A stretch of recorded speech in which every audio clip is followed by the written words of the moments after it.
Hey guys, Jonah here, back with a beer review, and this is day three, or part three, I should say.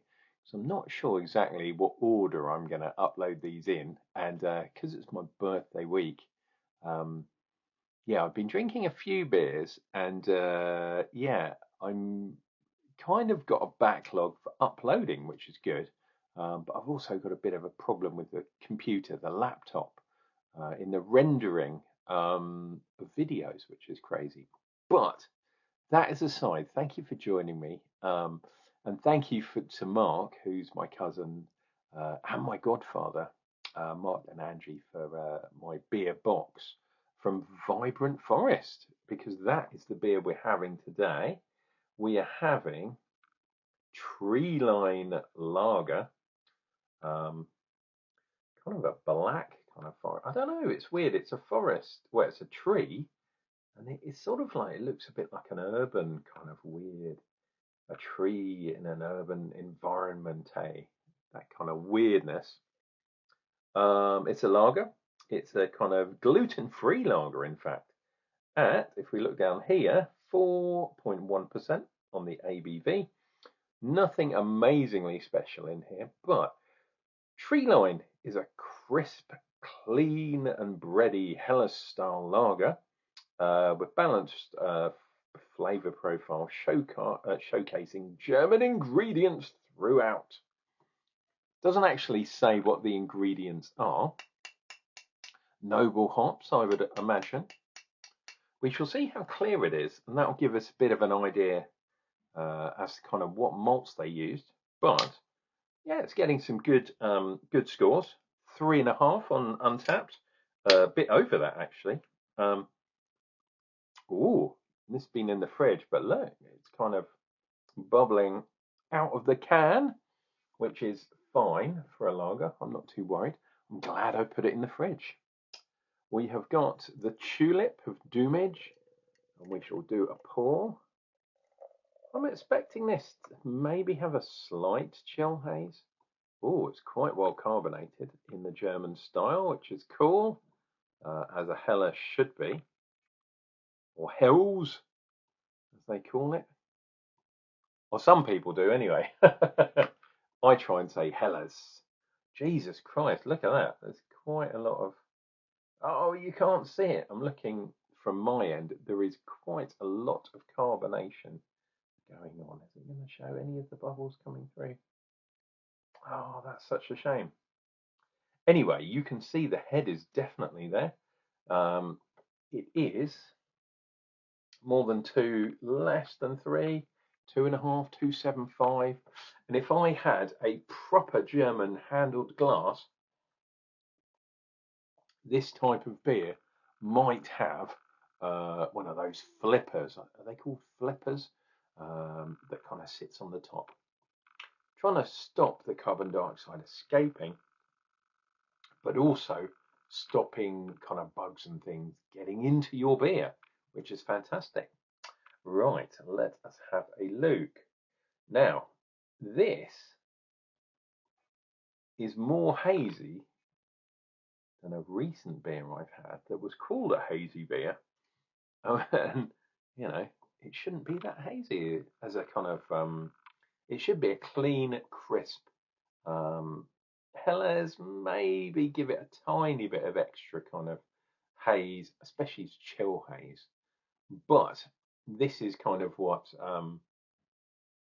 yeah, craft breweries, especially the ones in the UK, tend to get wrong. They, yeah, they don't do very well at lagers because they don't have the patience to do it properly. And I'm talking about the lagering process. And cleaning up takes time. But unfortunately, it looks like that's something that this lager, in inverted commas, hasn't had enough lagering time. And there's a few rests you need to do during the lagering process so things drop out more, proteins, that kind of stuff. So yeah, gonna kind of say that's not quite exactly as it should be. But the proof of the pudding, dear viewers, is in the drinking. And I've had a couple of beers today already. So we'll see what we get from this bad boy.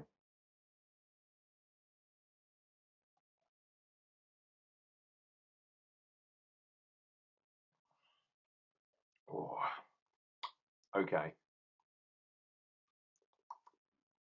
That's actually good. I'm liking that. As a lager, clean, crisp, little bit of bitterness, but you can taste the maltiness coming through. Yeah, tiny bit of sweetness, that kind of breadiness, really good. That's exactly how things should be. Um, the haze, is it protein? Is it some leftover kind of malt malt profile stuff? It doesn't taste like really sweet, like maybe some pilsners or pilsen or pils. Obviously, they're more Czech, but you do get German ones. Yeah, they have a bit of sweetness in there. This, I would say, it's more malty than sweet, and especially at this ABV, 4 point something, 4.2, 4.1, 4.2. Yeah, not too bad at all on the ABV, but yeah, they just haven't spent the time or given the time to clean it up. They might say, "Oh, well, this is because we didn't put any finings in," which is fine. But time, and especially when you're lagering over 3, 4 months, yeah, time is often the best way of clearing a beer out without adding, you know, whether it's fish shells, seashells, or something like a gelatin or something like that. But it's gluten free as well, so maybe they've just left it, and that's why it's a little bit hazy because it's more natural, which is fine. I do get that, and it does taste really nice.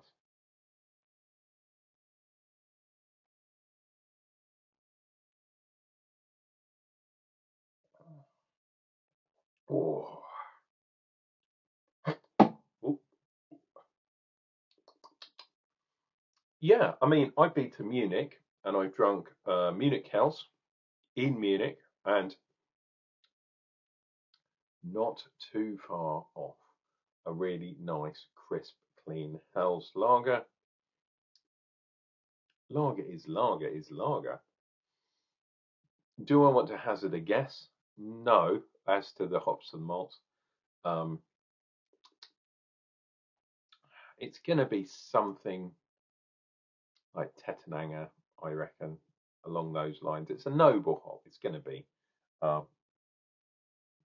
People are going to come back and go, "Oh no, it isn't. It's something else," which is fine.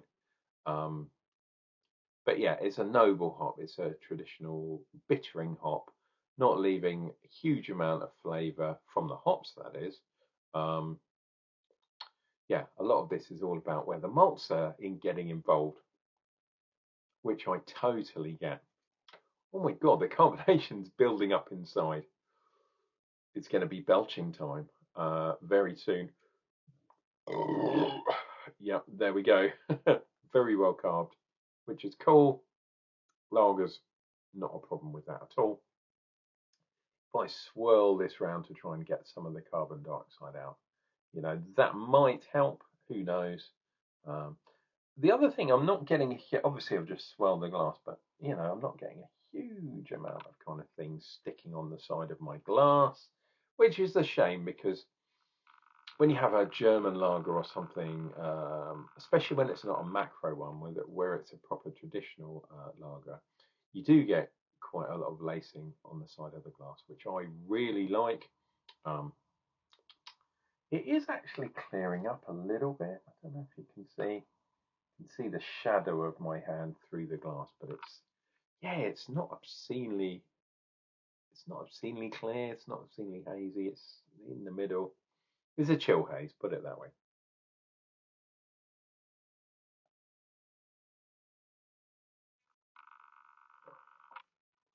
Oh, but for those of you that like lagers, this is nice. It's really refreshing. It's kind of the end of the day in the summertime in the UK. It's been quite warm this week. It always is for my kind of birthday. Well, I say that. We were talking about this the other day. Sometimes it rains on my birthday. It didn't this year. And it's been not an obscene scorcher where we are. But in the UK, it's kind of got up to near 30 degrees, which is doesn't happen that often, but this year it's been really hot, and yeah, people have been kind of freaking out. Um, yeah, when I was at work, and I work on the third floor, um, heat rises, as they say.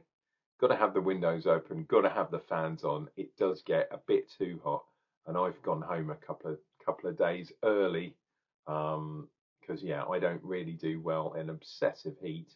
I don't mind it, but yeah, it's just when you've got loads of computers and like just everything is spilling out the heat.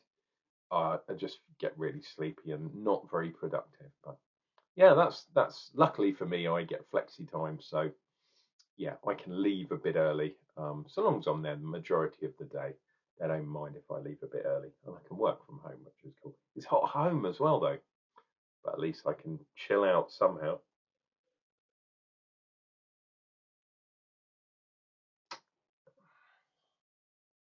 There we go. We do have a little bit of foam sticking to the side of the glass. Oh, look, there's a sort of sea lion balancing something on his nose. There he is. And we come round. Lots of things howling at the moon. They're sort of creatures, the foam creatures. Oh, look, there's some sort of dog or some sort of character with a very long tail there. Foam watch is one of those things. There we go. Oh, there's a bit left in that can. That's the good thing about having these big cans. That is Treeline Lager from Vibrant Forest. As a beer judge, lagers are not my favourite beers to judge, nor are bitters, as I found out at the Champion Beer of Britain Awards that was held at Cambridge Folk Festival, Cambridge Beer Festival this year. I was in the bitter beer category. Really, really difficult picking them apart. It's one of those ones where I looked at my scorecard at the end, and kind of the lowest beer to the highest beer, the range was kind of within about 4-5 points. I scored them all very similar. For me, there was a clear winner, and luckily that beer did actually come second in the whole country. So I know I'm doing something right when I put forward a beer, and a lot of people think the same way as I do. Guys, this has been Unclejona, day 3, part 3 of the Vibrant Forest box. So that's a quarter of the way through, is that right? Yeah, yeah. So we've been drinking a few of these beers. Overall, really good quality. I'm very much appreciating the present, and I'm really liking getting back into the reviews. They will get uploaded, whether they're exactly on the right day or the right order. Can't guarantee that, but I'll be back for another beer review, and that's going to come up real soon.